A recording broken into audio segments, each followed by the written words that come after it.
All right, hey, welcome to Learning Labs. Today we're in meteorology. We're talking about weather. Specifically, we're on 2.5, all about clouds and precipitation. Here's some terms we're going to be learning about today. Let's get started with the main idea, which is water vapor and ice form clouds that produce precipitation. All right, so in grade 4, you probably learned about the water cycle. Today we're talking about how those clouds actually form. Let's get down into the nitty-gritty science. All right, so how do clouds form? Air filled with water vapor. As it's cooled, water vapor condenses, okay? Usually around some piece of dust in the air.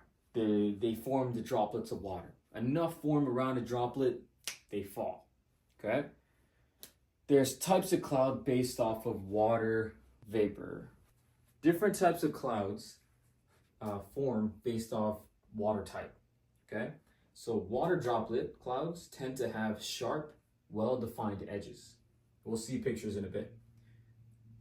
If a cloud is very thick and gray and sunlight is not able to pass through it, it's heavy with water.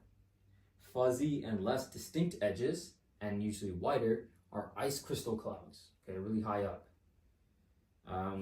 All clouds form in the troposphere. Remember we said troposphere was the lowest atmosphere level where all the animals and stuff live. Okay. There's 3 basic cloud forms. Stratus clouds.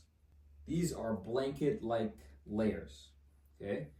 Cumulus are puffy and they rise up from the bottom. Okay, they look like explosions. And cirrus clouds.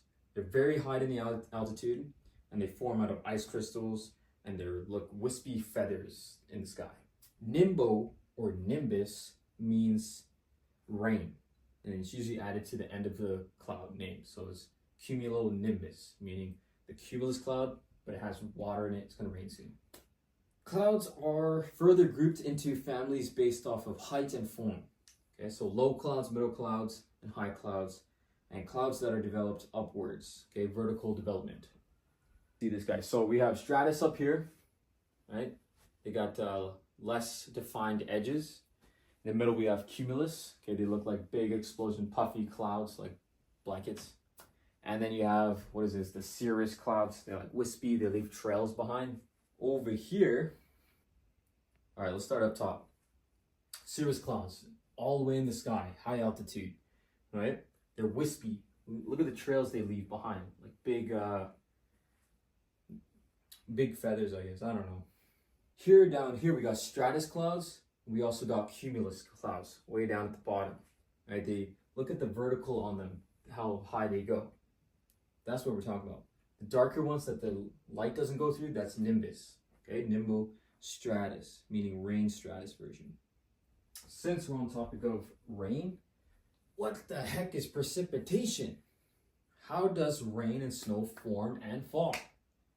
Precipitation, if you don't know, is any type of particles that fall from an atmosphere and reach the ground. So that can be rain, snow, hail, sleet, stuff like that. All right, could be liquid or solid.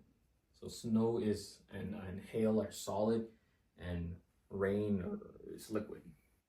The clouds are tiny water droplets of ice crystals. They're so light that they remain hanging in the air. Precipitation only occurs when they join together and become heavy enough to fall. Types of precipitation, right? So they all do the same thing. Condense around a nucleus, then they get heavy enough to fall. Notice the difference between ice crystals and the freezing. So the ice crystals grow and they become snowflakes versus over here we have freezing rain. Okay, and they form solid bricks of little ice cubes. So temperature has a big part in it. You can see down here, all of these are temperature based. So if it's very cold, you get snowflakes. If it's freezing, then you get the hail. Here we got rain, sleet, snow, and hail. Are cloud type and precipitation related? Large cumulus clouds is heavy rain and snow.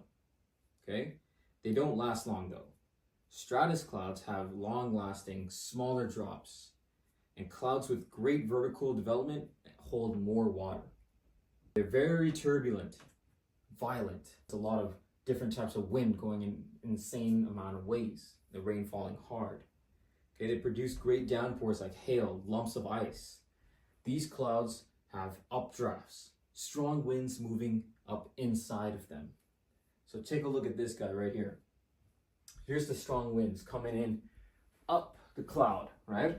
And they turbulent in there and eventually come back down with the heavy rain. The moving around of this wind up and down and rubbing against each other. I don't know if you ever rubbed a balloon on your head like that. Creates static electricity. That is where lightning comes from. All right, here's another lesson, links on precipitation for y'all to practice on. Make sure you get your foundation on precipitation